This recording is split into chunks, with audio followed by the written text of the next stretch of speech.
Assalamualaikum warahmatullahi wabarakatuh. Selamat siang untuk Bu Erna Ratnaningsih selaku dosen mata kuliah Introduction to Indonesian Legal System. Perkenalkan, nama saya Anya Pelianti dengan NIM 250204763 dari kelas LW65. Di sini saya akan mempresentasikan tentang pengakuan hak ulayat masyarakat adat di Indonesia. Di pendahuluan ini, saya menjelaskan tentang hak ulayat. Hak ulayat merupakan serangkaian wewenang dan kewajiban suatu masyarakat hukum adat yang berhubungan dengan tanah yang terletak dalam lingkungan wilayahnya. Undang-Undang Nomor 5 Tahun 1960 atau Undang-Undang Pokok Agraria mengakui adanya hak ulayat. Pengakuan itu disertai dengan dua syarat, yaitu mengenai eksistensinya dan mengenai pelaksanaannya. Berdasarkan pasal 3 Undang-Undang Pokok Agraria, hak ulayat diakui sepanjang menurut kenyataannya masih ada. Dengan demikian, tanah ulayat tidak dapat dialihkan menjadi tanah hak milik apabila tanah ulayat tersebut menurut kenyataannya masih ada.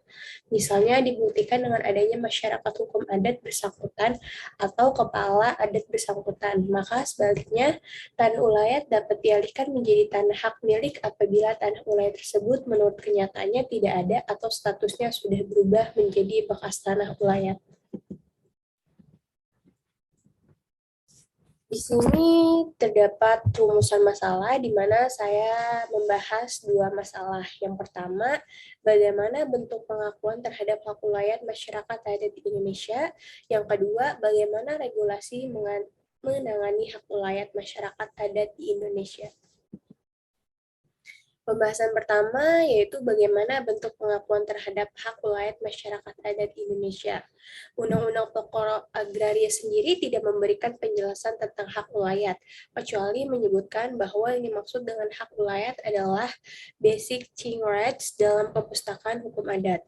Hak ulayat sebagai istilah teknik yuridis adalah hak yang melekat sebagai kompetensi khas pada masyarakat hukum adat, berupa wewenang atau kekuasaan mengurus dan mengatur tanah seisinya dengan daya laku ke dalam maupun keluar.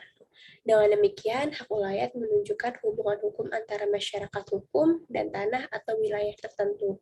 Berisi wewenang untuk yang pertama, mengatur dan menyelenggarakan penggunaan tanah, persediaan, dan pemeliharaan tanah. Yang kedua, mengatur dan menentukan hubungan hukum antara orang dengan tanah.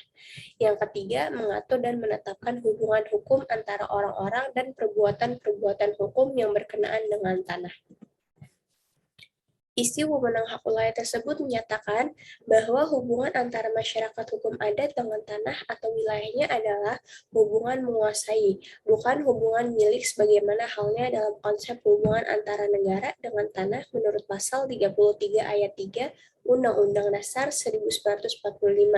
Dengan demikian, Undang-Undang Pokok Agraria memberikan pengakuan bersyarat terhadap hak ulayat. Yang pertama, syarat eksistensinya yaitu tanah hak ulayat diakui sepanjang menurut kenyataannya masih ada.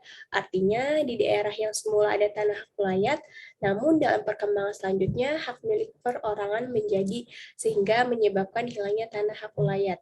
Maka tanah hak ulayat tidak akan dihidupkan kembali. Kedua, syarat pelaksananya yaitu sesuai dengan kepentingan nasional dan negara yang berdasar atas persatuan bangsa serta tidak boleh bertentangan dengan undang-undang dan peraturan lainnya yang lebih tinggi. Pembahasan yang kedua adalah bagaimana regulasi mengenai hak ulayat masyarakat adat di Indonesia. Negara Indonesia yang terbentuk dari bersatunya masyarakat hukum adat menjadi wilayah hukum adat dapat dipandang sebagai suatu masyarakat hukum juga, sehingga hak negara atas seluruh wilayah negara yang sekarang disebut dengan hak menguasai atas seluruh hak menguasai negara dapat disebut sebagai hak ulayat negara dan seluruh tanah dalam teritorial Indonesia disebut dengan istilah tanah ulayat negara. Isi dari hak ulayat masyarakat hukum adat dengan isi hak menguasai negara seperti dimuat dalam pasal 2 ayat 2 Undang-Undang Pokok Agraria. Pengakuan terhadap masyarakat hukum adat dan hak-haknya dinyatakan dalam pasal 18B ayat 2 amandemen kedua, menyebutkan bahwa negara mengakui dan menghormati kesatuan-kesatuan masyarakat hukum adat serta hak-hak tradisionalnya sepanjang masih hidup dan sesuai dengan perkembangan masyarakat dan prinsip negara kesatuan Republik Indonesia yang diatur dalam undang-undang. Dan juga pada pasal 28I ayat 3 amandemen kedua menyebutkan bahwa identitas budaya dan hak masyarakat tradisional dihormati selaras dengan perkembangan zaman dan peradaban. Hak ulayat masyarakat hukum adat dianggap masih ada apabila yang pertama, terdapat sekelompok orang yang masih merasa terikat oleh tatanan hukum adatnya sebagai warga bersama persekutuan hukum tertentu yang mengakui dan menerapkan ketentuan-ketentuan persekutuan tersebut dalam kehidupan sehari-hari. Yang kedua, terdapat tanah ulayat tertentu yang menjadi lingkungan hidup para warga persekutuan hukum tersebut dan tempatnya mengambil keperluan hidupnya sehari-hari. Dan yang ketiga, terdapat tatanan hukum adat menguasai pengurusan, penguasaan, dan penggunaan tanah ulayat yang berlaku dan ditaati oleh para warga persekutuan hukum tersebut. Peraturan Menteri Negara Agraria atau Kepala Badan Pertahanan Nasional Nomor 5 Tahun 1999 tentang pedoman penyelesaian hak ulayat masyarakat hukum adat dipergunakan sebagai pedoman dalam daerah melaksanakan urusan pertahanan khususnya dalam hubungan dengan masalah hak ulayat masyarakat adat yang nyata masih ada di daerah yang bersangkutan. Di sini saya menyimpulkan bahwa hak ulayat merupakan serangkaian wewenang dan kewajiban suatu masyarakat hukum adat yang berhubungan dengan tanah yang terletak dalam lingkungan wilayahnya sebagai pendukung utama penghidupan di kehidupan masyarakat yang bersangkutan. Pengakuan hak ulayat di Indonesia sendiri dapat diatur dalam Undang-Undang Pokok Agraria.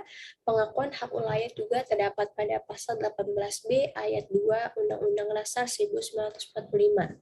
Eksistensinya hak ulayat dalam hukum positif Indonesia dapat dilihat dalam peraturan perundang-undangan yang diterbitkan dalam Undang-Undang Nomor 23 tentang pengelolaan lingkungan hidup, Undang-Undang Nomor 22 tentang tenaga listrik, Undang-Undang Nomor 21 tentang otonomi khusus Papua, Undang-Undang Nomor 7 Tahun 2004 tentang sumber daya air, Undang-Undang Nomor 18 Tahun 2004 tentang perkebunan, Undang-Undang Nomor 38 Tahun tentang jalan, Undang-Undang Nomor 31 Tahun 2004 tentang perikanan, dan Undang-Undang Nomor 41 Tahun 1999 tentang kehutanan. Dan yang terakhir terdapat saran, di mana menurut saya pengakuan terhadap hak ulayat juga harus didukung oleh pemerintah daerah melalui pengakuan dan perlindungan masyarakat adat dan hak ulayatnya diantaranya dengan membuat perda pengukuhan masyarakat adat beserta hak-hak tradisional termasuk hak ulayat. Demikian presentasi dari saya. Mohon maaf bila ada kata-kata yang kurang baik. Semoga bermanfaat. Terima kasih.